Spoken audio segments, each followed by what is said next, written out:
And then we have Nanna, who's carrying out her PhD in the first project. So she's working on intersectionality. Yeah, Yes, I think will she get a will. bit more intersection. Yeah, so you can take Nanna, the home do. Oh, sen är hon på.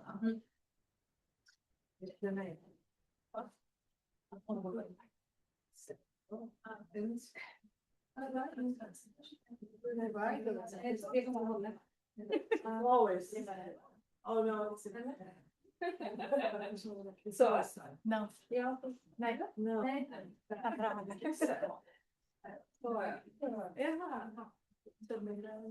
So I always in the classroom.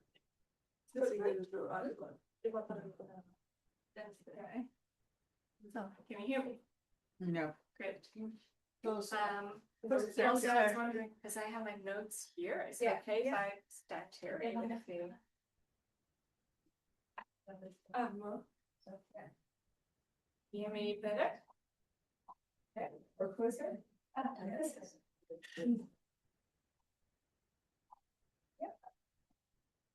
Okay, let me know if it's too quiet and I'll shout you. Yeah, thanks, Annika and Vilja for your presentations. I'll continue. Yes, my name's Nanna and I'm a PhD student in same subject, environmental social science at the School of Global Studies at the University of Gothenburg.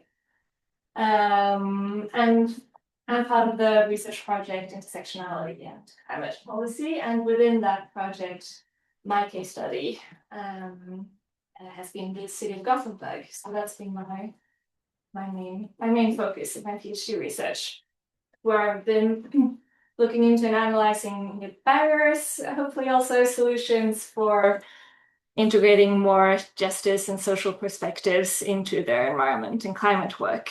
And I've specifically been following their implementation process of their environment and climate program, where I've been doing a meeting ethnography, participated in a lot of meetings since 2021 when the program was accepted upon politically, and also an interview study and a policy and document study. So I'll share a bit of the results from that. And I also have a slide about our project that Annika has already shown you. I also have the Swedish version, apologies. But yes, we have a website where you can look at our publications if you want to learn more about our project. And now, just since a couple of weeks ago, we have like a final report that summarizes some of our findings, which I recommend having a look at. But then also, in about a year from now, I'll be defending my PhD thesis. So that's also a project outcome, which we don't have there yet. So I'll welcome you all to follow along and also come to that defense and see what my end results for my PhD project. So this is the content of my talk. I was thinking that I would start just a bit talking about intersectionality. Just to set the scene context a bit. So what is it? Why is it important? And what does it have? What consequences does an intersectional perspective have for climate and environmental governance? And then I'll share the results from my study with the city of Gothenburg. And I'll end off just with an individual reflection and Mentimeter if you have your phones or computers on you. Otherwise, that's not the end of the world. And hopefully we'll have some time left for questions. Yeah, so what is intersectionality? You all are gender people, but I'll go through it anyway, in case you need to freshen it up, and in case it's new for some people. So intersectionality was developed from a need to broaden the analysis of gender power relations, as we've said already, gender can't be separated as one analytical category, as it intersects or overlaps with other social differences. And here in the left corner, you can see some examples of social categories that intersect with each other, but it doesn't cover all social categories that could be included, and identities are also not as static as they maybe can seem in these neat closed circles. So yeah, as usual, tables are often a bit simplified, but can be good just to give a picture. And the image at the top with the road signs, where it says racism, sexism, heterosexism, classicism, colonialism, ableism, yeah, shows how, so apart from analyzing how individual identities and social categories intersect, intersectionality can also be used for analyzing more on a system level, how social structures interact, but more about that soon. And the concept of intersectionality comes from, well, Black women's critique against the colorblindness that they met in feminist movements and thinking, and the gender blindness that they met in anti-racist struggles and movements.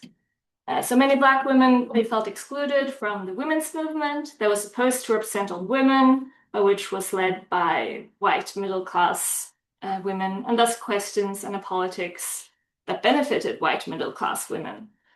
And they also felt excluded from the struggle for rights for Black people. That was said to speak to all people of color and Black people, but which was mainly led by Black men, and thus represented a politics that did not take into account Black women's perspectives and experiences. And even if these ideas have existed for a longer time in many social movements around the world, it was Kimberly Crenshaw, pictured up here to the left, that coined the concept within the academy at the end of the 80s.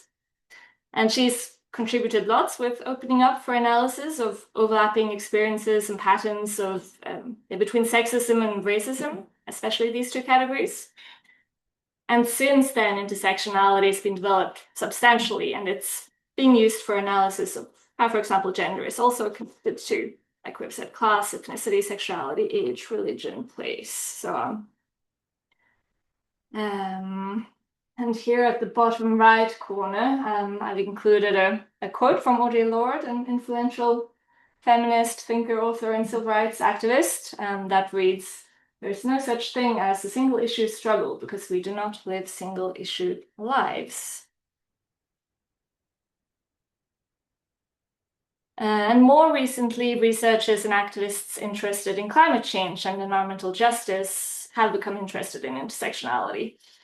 And some have criticized and pointed out that earlier research in intersectionality maybe neglected the connections between structural injustices and power relations between humans and nature, and climate change and other environmental issues.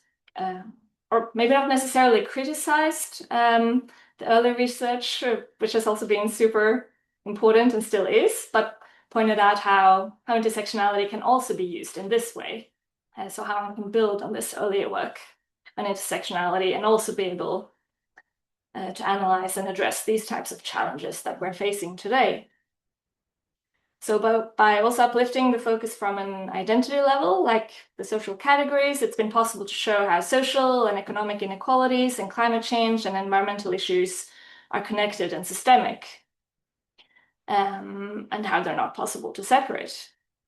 So intersectionality can also be a tool to help us understand how different systems or isms are connected and interact with each other, like capitalism, racism, sexism, etc. And how these environmental and social and political crises that we are in today, how they stem from unsustainable relationships with nature and dominant economic and political systems that are deeply rooted in power imbalances and inequalities. And this is just another graph to show how the richest are those that are contributing most to carbon emissions. It's a bit old now, it's about 10 years old, but I couldn't find a more recent one. And the inequalities in the world has increased, so I could imagine that the difference is even larger now. And it's also the richest population in the world that also exploit more of nature's resources. I don't have a graph of that now through overconsumption, for example. And to give some further examples, intersectionality can help us to highlight how, for example, patriarchal structures are connected to carbon emissions and exploitation of nature.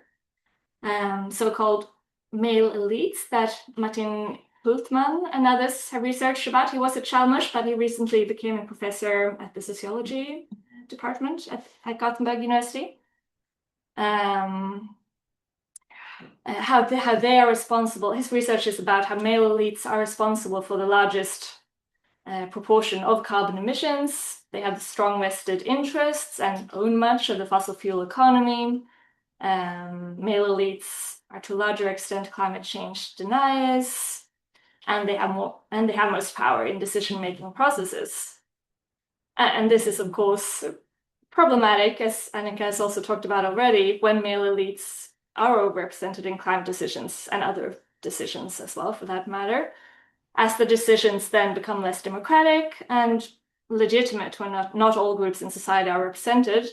But it's also problematic because, as research has shown, the decisions that are taken then are less sustainable and tend to increase inequalities. And here are some examples of research that have looked at gendered norms in decision-making and planning in the transport sector, which also Annika has been involved in. And research has shown that the full-time working man has been norm-setting for infrastructure and transport planning, and that so-called technological masculinity norms, they've been dominant. And that if instead women's transport behavior would set norms instead, then the energy use from personal transport would decrease with 29%, one study says. Just to sort of give some examples of why intersectional categories and factors are important to have a look at. So car use is an example of a sustainability issue where it's important to look at the effect of intersectional factors such as gender, class, place, to be able to shape solutions that are just. So it's important to try to think about how are they connected and intersect, how can we study this, and how can we include such concerns in climate and environmental governance. This is, of course, not always an easy and straightforward task, but we hope that we, in this project and also with my continued work and with the continued research project, we'll be able to maybe create a method or some kind of tool or a set of useful questions perhaps to ask in every specific case or similar that could make this type of work easier. But this is, of course, something we need to develop together with practitioners, since they are the ones that are working within these institutions and they're the experts in what they do. So that's something I'm hoping to continue with in my work. So now to the research project, to my research and the project's research.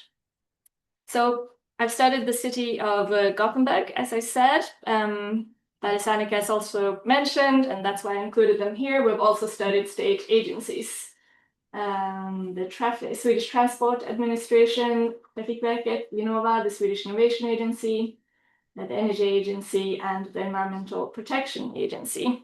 So we have some results from those studies on our website as well. We also have, I think Annika said that also, we have a smaller study also on Malmö and Umeå as part of a master's thesis. I don't have those logos here because I didn't have space, but you also have some results from that research in our project.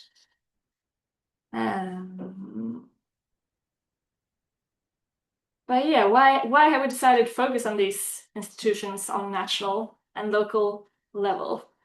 Well, it's because both state agencies and municipalities, they play a big role in policy development regarding environment and climate issues. They define the problem, they suggest strategies and policies, and set goals and targets to achieve. And in that work, they produce and reinforce power relations and power imbalances. But they can also change and challenge them by, for example, distributing resources, uplifting specific norms and values, and by including certain groups and needs and excluding others. So they are institutions that have a large effect on these issues and on society. Some researchers in urban planning argue that that it really is a dilemma for those working in state agencies and cities and municipalities, as they need to push for change within the already existing institutions without reproducing unequal power structures and inequalities. So that really is a dilemma and can be very, very hard, but it's an interesting dilemma to study, I think. So these are the methods for my case, the city of Gothenburg, that I've been using. So I've done a meeting ethnography since 2021, and I'm still doing it. And I have done interviews with some of those civil servants that are responsible for implementing the environment and climate program, some key figures, and also policy and document analysis of the actual program, but also other relevant programs or documents related to the city's environment and climate work. And some results. So yeah, in the results, we found several organizational barriers for working more holistically with environment and climate issues, and therefore for succeeding with a larger transition that is both environmentally and socially just. So some examples, but that we haven't published stuff on, is, well, the task descriptions of the administrations or municipal companies, how the budget is set, the goal conflicts within the organization, lack of leadership, lack of political support, that the organizations are structured into silos, stuprör in Swedish, and that it's difficult to cooperate across the sectors. Which professions that are most represented, where engineers, natural scientists, and economists have been more represented, and social scientists less represented, which contributes to certain knowledge gaps within the organizations. And educational backgrounds, of course, affect what type of expertise that is represented and which knowledge culture that shapes the work. And what we have dug deeper into is this knowledge culture. So we focused a bit on, tried to study this knowledge culture and dominant ways of thinking about environment and climate issues within the institutions by doing a so-called discourse analysis. And in that analysis, I found that the dominant way of thinking is shaped by what Annika has talked about already, so-called eco-modernism, which is a worldview that's very techno-optimistic, where the underlying logics are that innovation and technological solutions are the most important to reach environment and climate goals. Sorry, it's a bit maybe repetitive from what Annika said, but an important finding in the Gothenburg case as well. And where the social and climate issues are neglected. And often nature and biodiversity is also neglected in this discourse, and the focus is more on climate as a separate issue. And it's based on a belief that one can largely continue with business as usual, and new technologies will solve the decrease of carbon emissions via, for example, electrification of cars or via nuclear power, which is a popular topic in the Swedish context right now.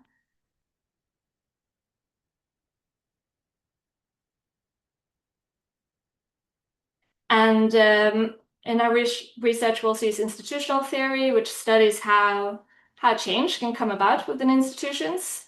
And we've found that these dominant ways of looking at climate issues result in several so-called path dependencies, which means that norms and ways of thinking that question the dominant culture and the dominant norms meets resistance.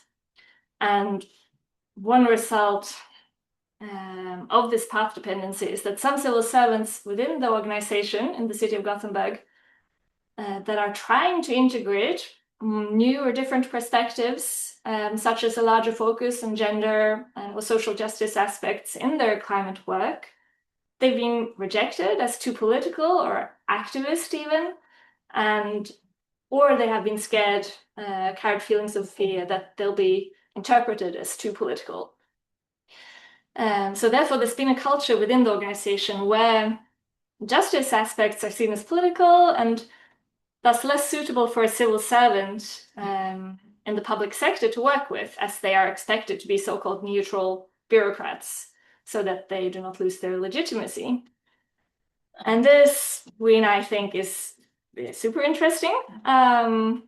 Since then, those solutions that are more technical, maybe in character, are seen as apolitical and therefore more suitable for a neutral bureaucrat to work with.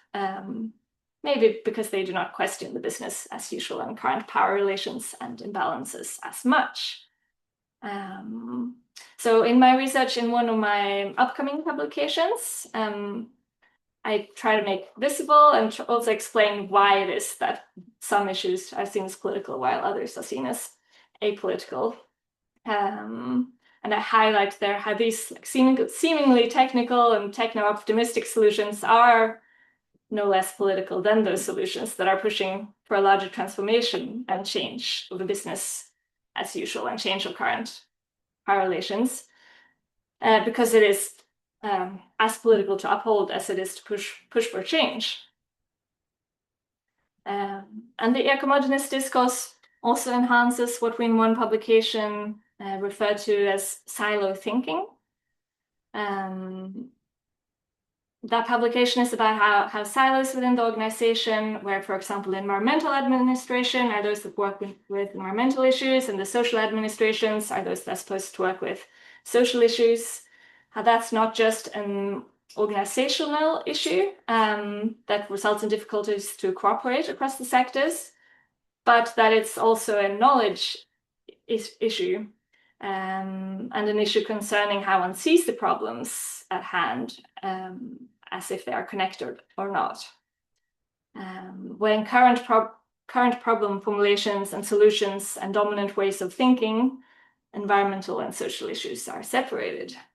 So it's a silo thinking that neglects that climate issues are a consequence of our social and economic system that does not address the underlying problems, for example, for economic inequalities and for poverty, which is also very important for sustainable transformations to work and be effective. So to make visible the fallacies of dominant knowledges and ways of thinking, like the ecomodernist discourse, is maybe then a first step towards more sustainable and just transformations. And in this work, we've argued intersectionality can be a helpful tool for academics, maybe also policymakers to use. And that's something that I wish to explore further in my research. And also, if intersectionality, apart from critiquing and making visible what is unjust, if it can also be maybe a helpful tool for transforming dominant knowledge systems, so that more caring and just policies can take place, which are caring and just for both all humans and for nature. So yeah, this is something I wish to continue to work with together with practitioners in the city of Gothenburg, maybe through some workshops and maybe integrating some like pedagogical expertise on transformative learning practices and things like that. So those are some of my next steps. We'll see what I have time to do within the PhD project. Maybe some of it will be in a future postdoc application or similar.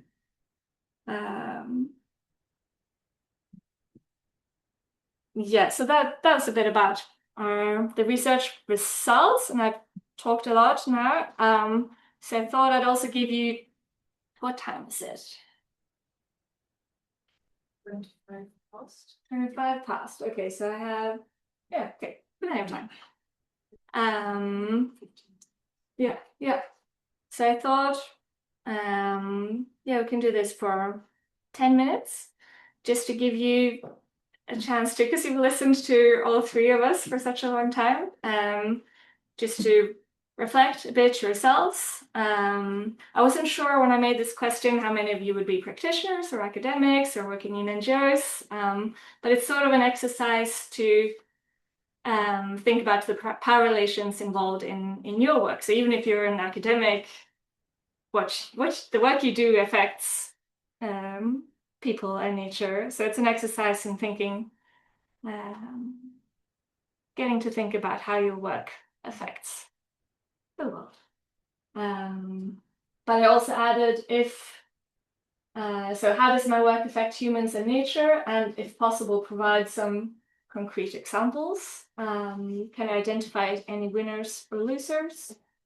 But if this doesn't feel relevant for you, you can also just share or think about what do I take with me from this session, from our 3 lectures. Have I learned anything that was new and or interesting?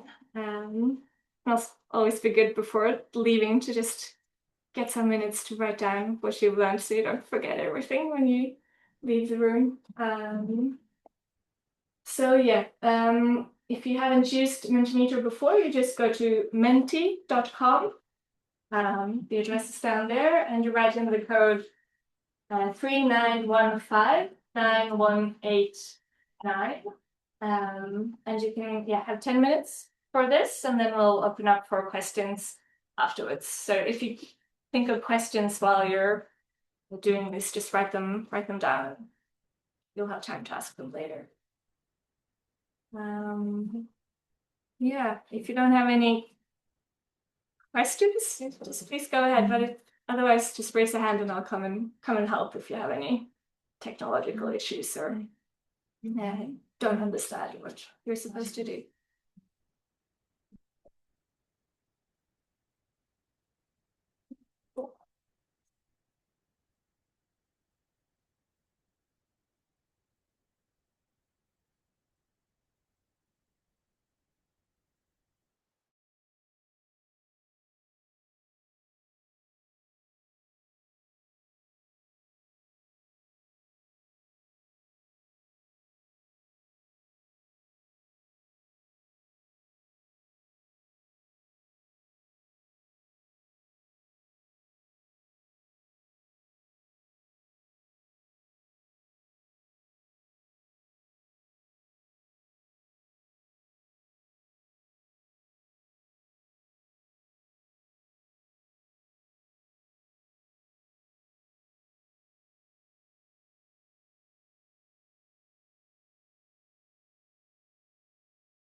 That went very quickly. Now the 10 minutes have passed, but you can continue writing if you wish. But I just thought I'd open up the floor for questions. If you have any questions regarding what I just talked about, or if you had any reflections regarding the exercise, or I guess both to me and maybe Annika and Vilmas, or maybe most me and Annika, since we're part of the same research project.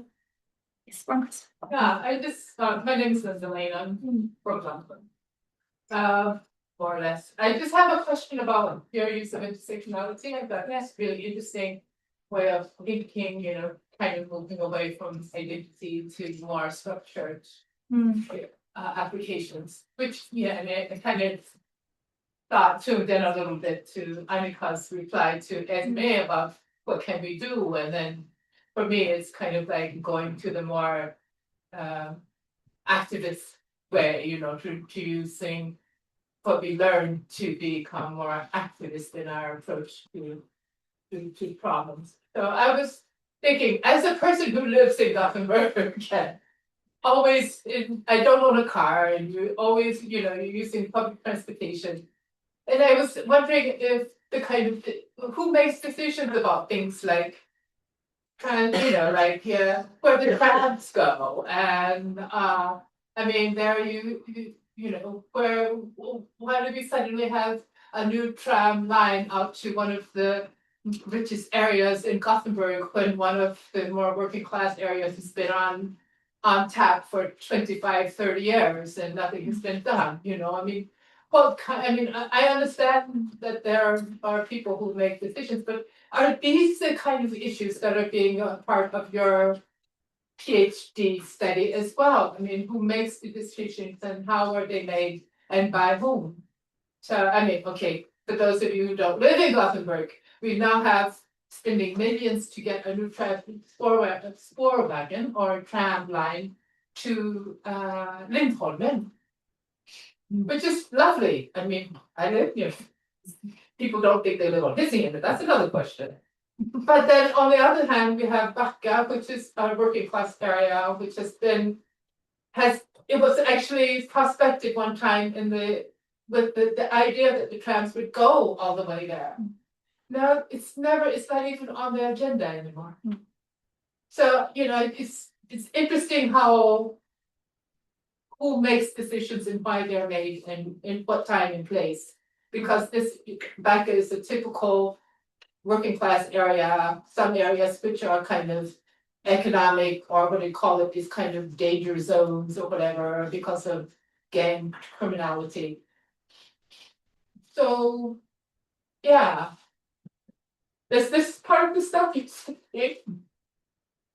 I guess both yes and no. Yeah, great question and reflections and sharing about the Gothenburg context. And so, yeah, I've been following more the implementation process of the Environment and Climate Program, which is a document that usually it was the environmental administration that were responsible for it. But in this new one, they've tried to move away from silos within the organization and how the program is implemented by integrating strategies that they have placed at the different administrations, not all, but in some other administrations and municipal companies in Gothenburg.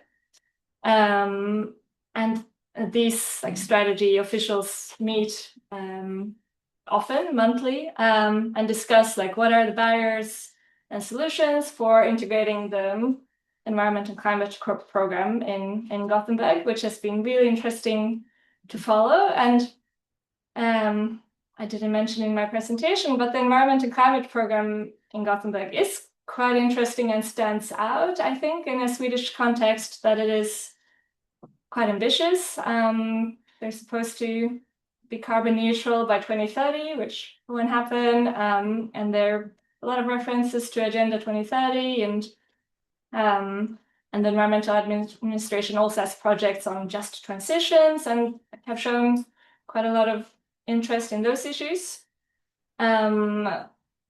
but still, there's a lot of barriers for getting the program implemented, and in like all the evaluations, Gothenburg is far from succeeding with implementing the environment and climate program.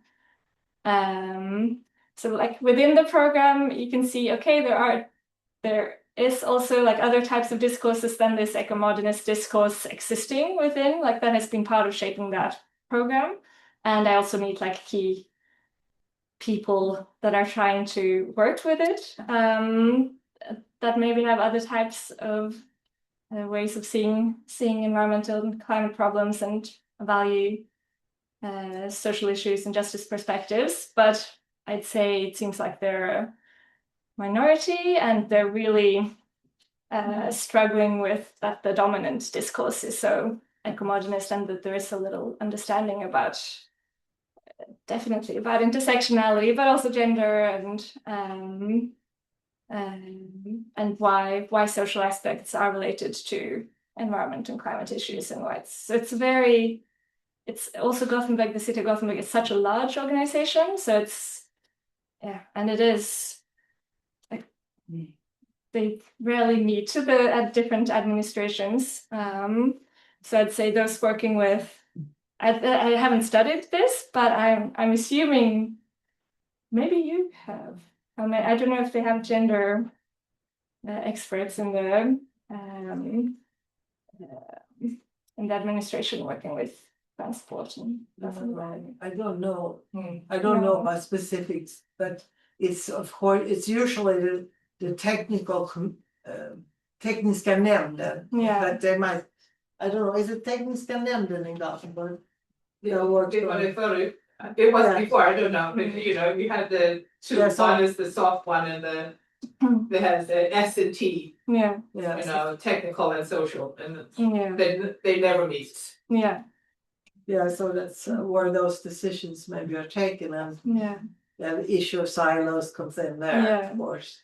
So I haven't studied like who takes decisions within that, but I've studied those that try to implement the environment and climate program. What are the barriers that they are facing in their work? And but they are actually developing, which is interesting, and I'd like to follow that. An educational, like a training for leadership in the municipality, because they've seen this like knowledge gap of that these sectors need to cooperate more, and how social sustainability is connected to environmental issues and climate issues. So that's something that's quite interesting and would be interesting to study. Yeah. I don't know if that answered your question. I think also think it's sad. Sometimes you just get irritated, you know, you just have to put something on. Yeah. There's a lot left to be. Yeah. Edna. Yes. I wonder, I was thinking about this transport system and also this intersectionality, because some solutions that are supposed to be ecological, for example, to try to stop cars and put more common communal transport and things like that, they try to encourage biking, etc. But there is a solution that has been put, or a solution, an alternative, which are these hired sparks. That helps. Yeah. Scooters. And I was wondering how ecological is that? Because I mean they take a lot of energy from these batteries. They are extremely dangerous. They encourage small children to use them with a lot of risk. And they are individual. In the sense that I mean, and you are not doing so much motion when you as when you bike. So, and I think this is some kind of modernization which is extremely masculine and very much risky and I don't know, playing with all these ecological discourse, putting in solutions that are absolutely counterproductive in many ways. So how can you analyze that? Yeah. Yeah,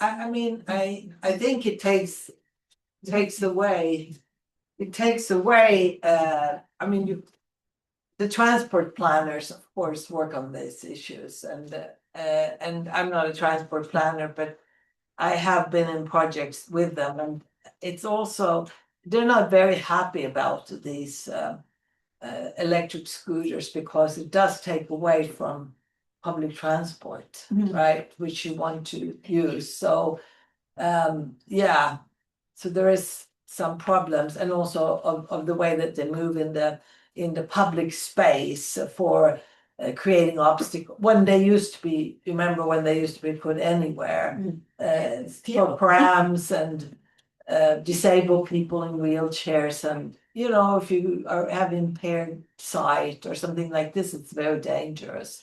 So there is a discussion, but somehow I think this you're on it in some sense, that this idea of the modern, we have to allow, you know, electrifying everything in Sweden, like this mantra, right?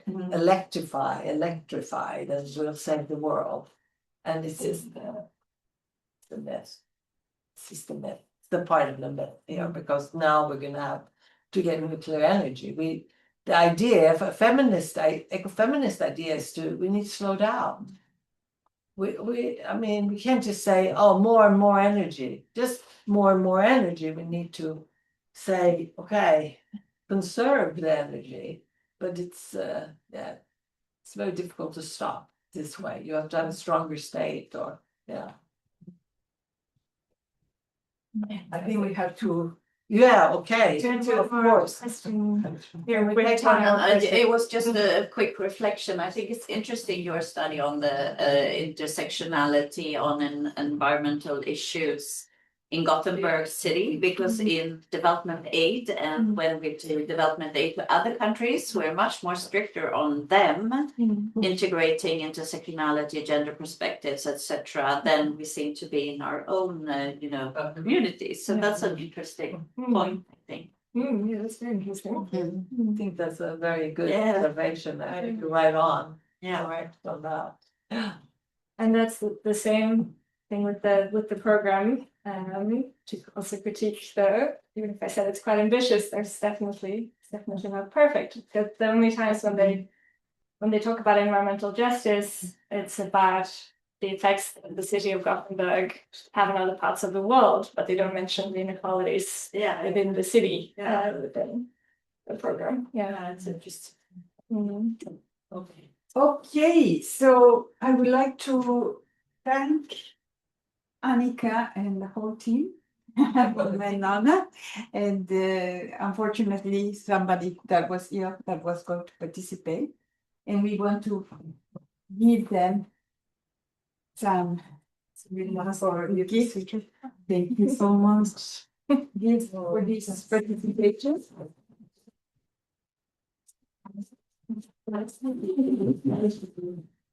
And so I also wanted to mention that we have finished our program today, but we have a whole day tomorrow.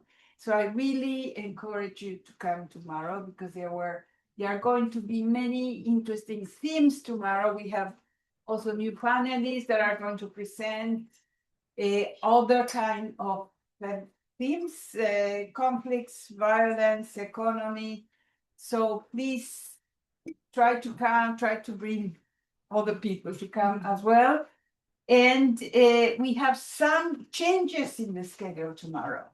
I think that now they have been updated online, but for the morning, we are going to change. We can show the program. Yes, we can show them. We are going to change the workshop that was going to be in the afternoon. It's going to be in the morning because one of the panelists couldn't come. So this is the program tomorrow. And the change has been that